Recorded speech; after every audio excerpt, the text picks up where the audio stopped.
I can open this up and show you how many edits there are in the drums. Oh my God. Like, look at all these edits. You can press a button and it'll do it, but it'll sound crappy. And if you just go in with your hands and you do it, it'll sound amazing. So, you know.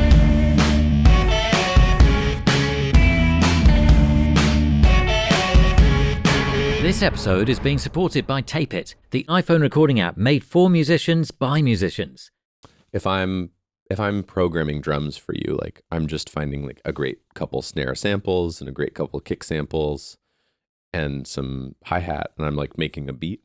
And so in this case, it's like, that's all true, except that I have, whatever, like, 16 channels of different things. I have sub and kick in and snare top and snare bottom and the toms and the overheads. And like, what really happened was like the hall and the room, I started to just be like, these are all things that people in these comments are going to be like, yeah, duh, dude. But like, it was such a luxury to be like, I have a mic that's farther away. So if I want the drums to sound bigger and more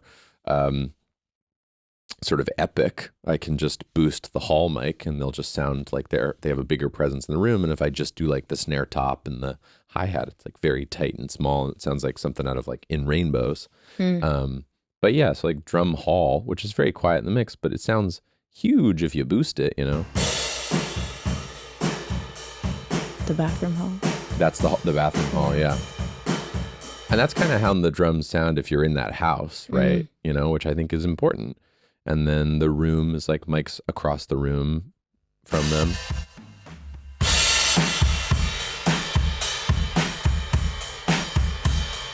That's pretty slammed too. But that was also a good sort of, I can't remember. Let's see. Oh yeah, this has a release automation drawn in because that's right where the fill is. Because if that wasn't happening, then it was kind of swallowing the fill. So that all ducks down. You can hear it go away. Just little, like, again, these are like little moments. Like, I know that Aaron drew that one in when we were in the mix. Like, just little kind of, I think that one of the things that happens when you're like mixing a song specifically is you're like, if I do a perfect job of compressing and EQing this track, I won't have to do any automations. And it's like, that's not true. Like, there's so many areas that you can make better by, either boosting a little bit of a fill or ducking a little bit of a fill or, any number of things. Like, I remember one of the things on the Hudson was like just a crazy loud S at one point. Oh yeah, that was bugging me. I forget what word, but we were just like, oh, that S is driving us crazy. Gotta, make it way quieter. Whatever, these are all the things that your ear notices. This isn't just us talking in a room. It's us into a microphone, into a compressor, into an EQ, into a de-esser. It's like, it's getting really fucked with. So, it's only natural that you got to kind of like go through and comb it. Yeah. Part of the approach on this record was like listening to old records and hearing how things sounded on old records. So like this tambourine just dry sounds like this. This is the tambourine dry. You know what? That's actually still pretty wet. There we go. That's dry.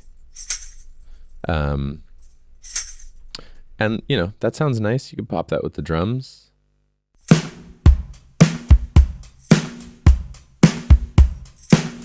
But I found that like when I listened to old songs in sort of like whatever alternative rock genre that we were trying to emulate, there was a lot of spring on tambourines back then. And they often were kind of high cut. And I just thought that was a great sound. And so I just literally stock Logic, Springbox plug-in, stock Logic, EQ, just like cutting some of the highs out. And so then it has this real old school sound, that super springy slap. That springy verb's like such a Beach Boys. It's such a Beach Boys thing. Yeah. Probably, again, I'm copying a thing that they were probably doing by total necessity. They probably were like, this is the only reverb we have. Let's use it. But again, sometimes it's like fun and creative to use something that in your ear, you're like, I don't know what that is. If you're not a musician, you're like, I don't know what that is, but it reminds me of this album by, whoever. This episode is being supported by Tape It, the iPhone app made specifically for musicians. If you, like many of our guests, use voice memos, then switching to Tape It is an obvious choice. And now, Tape It has layering. This means you can record over your voice notes, try out top lines, stack harmonies, build up instruments, jam with yourself, and so much more. Layering is such an exciting addition to Tape It's long list of features to help you stay creative and organized, including the ability to record straight from your lock screen, set markers, add notes, and add photos of settings. You can easily import your old voice notes, sync to the cloud, and create shared playlists with co-writers and bandmates. So, head to the link below to install Tape It and use the promo code TAPENOTES to receive a whopping 20% off Tape It Pro. And now, back to the episode. Trying to find a shortcut usually will take more time than just doing the thing. There's a Confucius proverb, which is, Wow. the fastest way to sweep the floor is to sweep the floor. Wow. And I think about That's that good. all the time. Wow. Ash and I just had to sign 5,000 vinyls.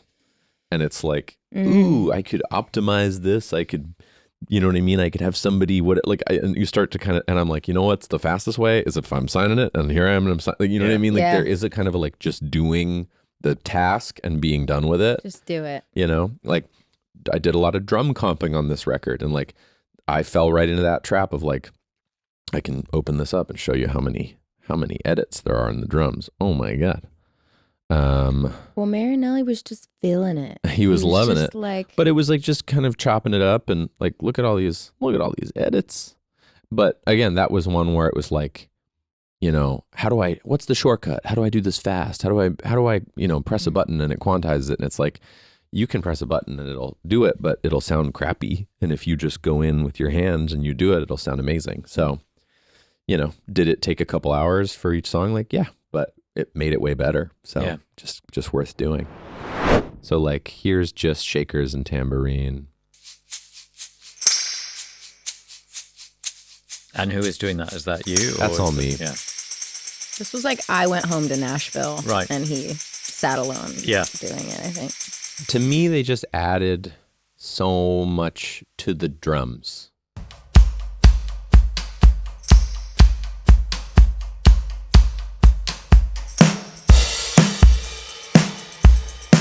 If I turn them off.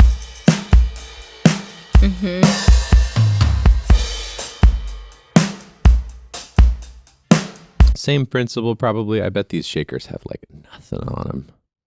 Oh yeah, they're called banana and egg because it's a shaker shaped like a banana and a shaker shaped like an egg, and they've just got like an EQ cut.